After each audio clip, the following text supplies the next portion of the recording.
And in fact, I will fight Hamas. I will fight Hamas with my own hands. I fought Hezbollah with my own hands. I was injured in Lebanon. I will fight the Houthi.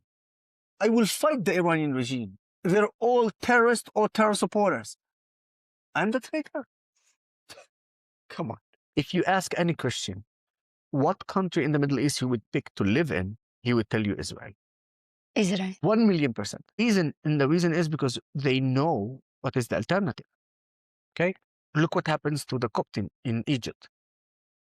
Look what happens to the Christians in Lebanon. And the only reason why still Christians in a way surviving there because they are large number. But if they were less than, for instance, what we're seeing in other Arab countries, they would be demolished. Look at what happened in Syria. Just now, ISIS slaughtered Christians and Druze and Alawi. Look what happened in Iraq. Look what happened in Jordan. All of those places, the Christians are shrinking and under attack. But the focus is on Israel. Always on Israel. Because if it's not Israel, there's no news. Now, it doesn't mean that in Israel it's all perfect. But if you let me to choose whether to live in Gaza or the West Bank or in Israel as a Christian, or in any other Arab country in the world, I will tell you 1,000,000% only Israel. Only Israel. Only Israel. Have you been called a khayan, a traitor? Of course. And what is your answer? Khayan to who? Traitor to who?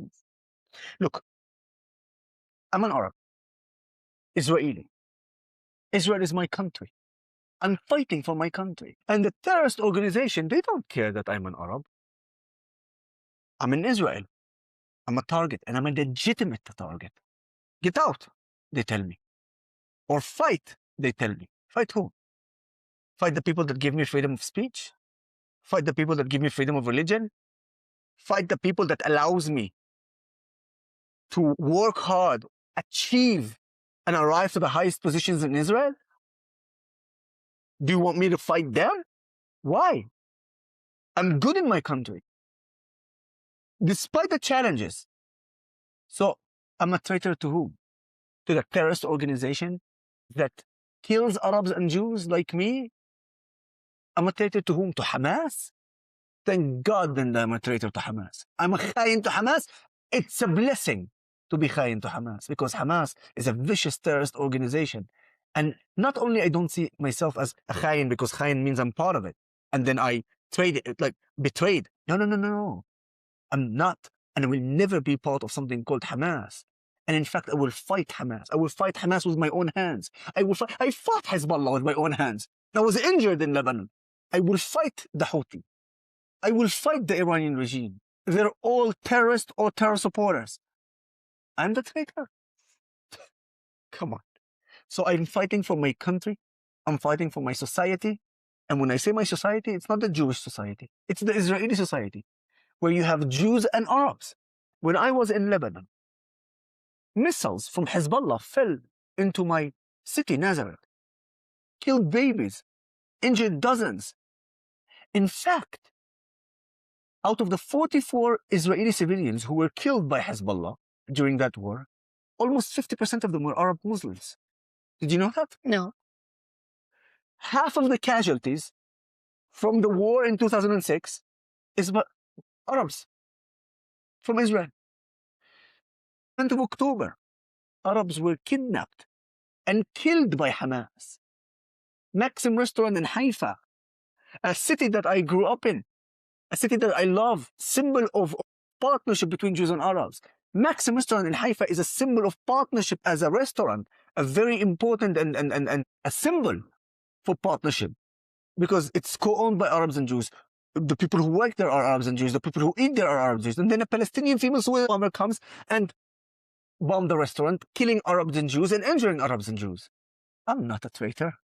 I'm a proud Arab, proud Israeli, and a proud defender of my country. Have you ever doubted whether to continue your activism? One time. One time. 2 years ago. Before the 7th of October, actually. My family got attacked because of me. And they broke my mom's hand. And it was in front of my eyes. I saw everything. Who were they? Extremists from my community, that they don't like my work.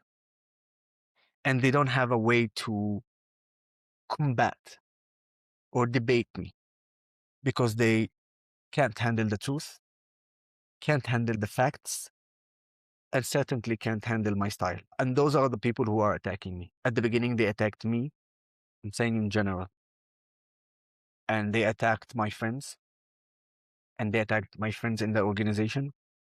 And when they saw that it's not working and I'm keep moving on, they actually attacked my family. We were 14 members of my family, my siblings, my parents, the husbands of my two sisters and the kids, the nephews. Myself was there, of course. And at the end of that commotion, when the police came and they took us to the bus to just drive about 2 minutes to go and file a complaint at the police, and the other people who attacked us, the security had them a few hundred meters away from us.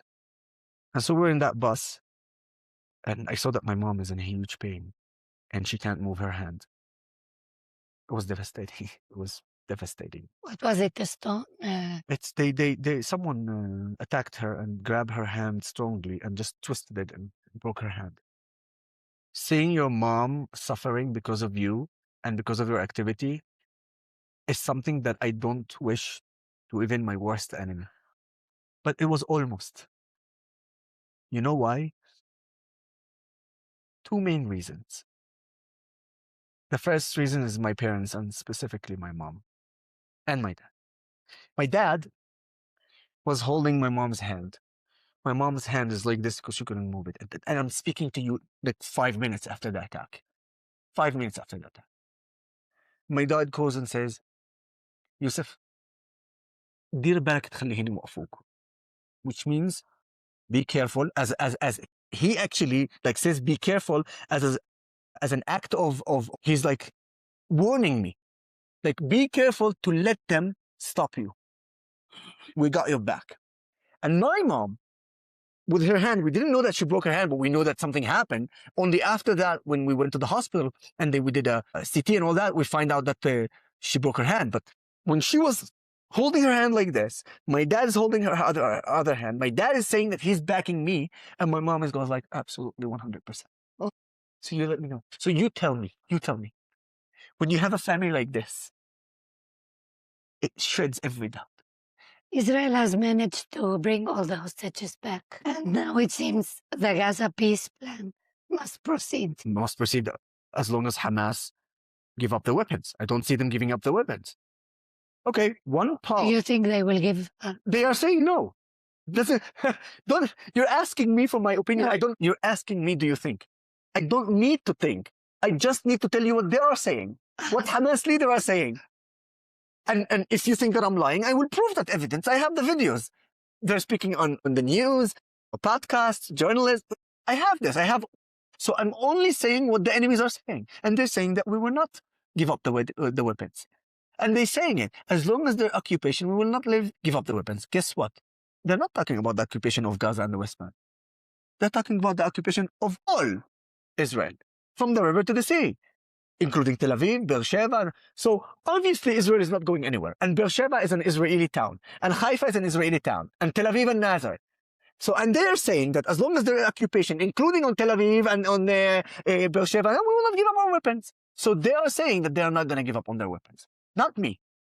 I'm just passing what they are saying. So what is next for Israel? Destroying them completely. Destroy them completely. Destroy them completely. I was among the very vocal voices from the first hour of the 7th of October. No negotiation, nothing. The only way to bring our hostages back and to maintain our security and confidence is to allow the IDF to speak the language of Arabic in the Middle East when it comes to our enemies. That's how much I want peace. But anyone who wants to extend his hand to hit me, I'm going to cut that hand before it raises up. This is speaking Arabic to our enemies. So what should Israel do with the 2 million Gazans? The idea is very simple. If the 2 million people who live in Gaza change their education and educate their new generation to live in peace. And to the idea that Israel is not going anywhere, ahlan wa sahlan, welcome. But first, we need to destroy Hamas. And I will repeat again, you want to free Palestine? You want to feel good about yourself? Free Palestine from those terrorist organizations that actually kept the Palestinians in harm. That's the problem. And that's why I'm telling you two things. We destroy Hamas and we start working with the Palestinians in a very simple way. You're either change your education or you're going to have, again, what you did. And we don't want that. We want you to prosper and live better. When people are asking, are you in favor of two-state solution? Don't ask me this. Why are you asking me this? The Jews proved that in 1947 when they signed the partition plan. The Jews proved that in Oslo Accord. The Jews proved that during Bill Clinton, when Bill Clinton said, I gave Yasser Arafat what he wants. I gave him East Jerusalem. I gave him West Bank with swap lands, which give them 104% of the lands. I gave them a tunnel that connects Gaza to Ramallah. What do you want more? What do you want more? He said no. Ask the Palestinians if they want two states, because you know what? Meanwhile, they're chanting, from the river to the sea, Palestine will be free. We don't want two states. We want all of it. Guess what? You're not going to get anything. Anything. Because you're going to lose and lose and lose and lose and lose again. And further than that, I'll tell you, okay? And I'm going to be very clear about it. They don't own that land. Historically, there was never an Arab Muslim Palestinian state. Ever. And I always say, I agree with one thing when it comes to the anti-Israel terror supporter pro-Palestinians. I agree with them on one thing. When they say it did not start on the 7th of October, they're right. It did not start on the 7th of October. They say it started in 1948. They're wrong. And it did not start in 1948 as well. And you know what? It did not start in 1929 when the Hebron massacre happened, when Muslims massacred Jews. That was way before Israel established. So what was their excuse? Because there was no Israelis. There were Jews. No, Palestinian. But it didn't even start in 1929. It didn't even start in the 7th century. And do you know why I am mentioning the 7th century? Because that's when Islam started. You know when it actually started? What? The Bar Kokhba rebel. When the Jews went on a fight against the Roman and they lost, big time. And then the Roman, as an act of punishment, changed the name of the territory from what? From Judea to Syria, Palestine. It's a colonial name. And because of the name. Anyone who hates occupation and hates colonization should actually hate the fact that the Roman renamed the land into Palestina because it's a name of colonization. So if you are an advocate against colonization and you support the Arab Muslim Palestinian, in fact, you're advocating for colonization. And if you want through occupation, through colonization, 22 Arab states, that's colonization. 57 Muslim states, that's colonization. One Jewish state, which has proof that the Jews own that land way before any religion came even. And then you have those same new religion, including mine, giving proof and facts to what the Jews claim, also in the Bible and also in the Quran. And you want me to say that the Arab Muslim Palestinian is the indigenous to that land? No, not at all. I'm going to say the truth. And the truth is based on the Torah, the Bible, and the Quran, and also if you don't believe in any religion, based on the archaeology, based on the digging of the facts and the proof, it shows exactly who owned that land and who's indigenous to that land. Okay? So yes, it did not start on the 7th of October. It started when the Roman changed the name of that land. Now, all that history, up until 1948, Arabs and Jews lived in this land, for sure. But don't tell me that the Arabs had a country here, because we didn't. We didn't. I never actually had a country and a government called a Palestinian government, an Arab Muslim Palestinian government. I was never part of a Palestinian state. No. And in fact, I asked Yoseph, I was only under Israeli state. My parents were under the British mandate, not under a Palestinian state. My grandparents were under the Ottoman Empire, not under a Palestinian Muslim state. Dated back to the Romans. So don't bullshit me. Come on. So I hope you get the sense of why I also fight that fight. And by the way, put Judaism and Christianity aside. Also in Islam, people do not know that 0 times Jerusalem is mentioned in the Quran. 0 times Palestine is mentioned in the Quran, yet 44 times Bnei Israel is mentioned in the Quran. So please, when I speak about the history, the true history, and the evidence that comes with it, you should understand why I fight it like this, because I'm refusing to lie and to erase the history that existed. And that's what actually today the Arab Muslim claiming to be Palestinian is claiming and doing, which is erasing history. The Palestinian Authority is doing that also in their textbooks. When they teach their kids, they have the coin where it says Palestine in Arabic and in Hebrew and in English. But the Hebrew one says also Eretz Israel, Aleph Yud.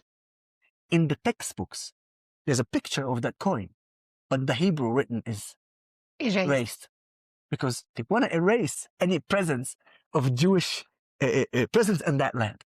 And that's just from now. What should we talk about 2,000 years ago? It's crazy. Okay? So it is important also to understand this because that is the core issue of the conflict, whether the Jews are occupying or not. And the answer is no, they're not. And then from this point, when we establish that the Jews have the right on the land, now we can speak about how can we resolve that. But then comes the Palestinian Arab Muslim who says, no, it's my land and we want all of it. Meanwhile, the Jew who actually owned that land was willing to split it in the name of peace. Partition plan. Let me tell you something. As an Arab, if I was a leader back then, but on the Jewish side, I will refuse to the partition plan because they don't deserve it. According to the partition plan, Nazareth was supposed to be a Palestinian city. Oh, thank God, nushkur Allah, that they didn't agree. Not the Jews agreed. Yeah, the Arabs. Because otherwise I would be under the Palestinian Authority. And with a mouth like this, I would be dead in 2 days. Okay? So once we establish who is actually the indigenous to the land, and once we acknowledge the history that brought us this land, including Arabs living in this territory, such as in Gaza and in the West, but once we acknowledge the true history, we can actually solve it. When the Arabs will say, okay, you know what? Look, technically you're right in terms of indigenous, but we are here for hundreds of years already. And we don't want to leave. Okay, now let's negotiate. But they're not saying this. They're lying. And they're saying all the land is them. No. So now they're losing and losing and losing and losing. And fair? They should say thank you if they get Ramallah, Jenin, and Hebron. If you have a 401k or an IRA, please listen. Gold is at record highs. What many people don't know is this. You can move part of your retirement money legally and without tax penalties into physical gold you actually own.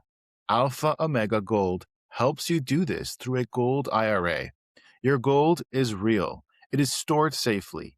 It is in your name. Learn more at ao.gold/stand. Alpha Omega Gold is our sponsor, and they proudly stand with Israel.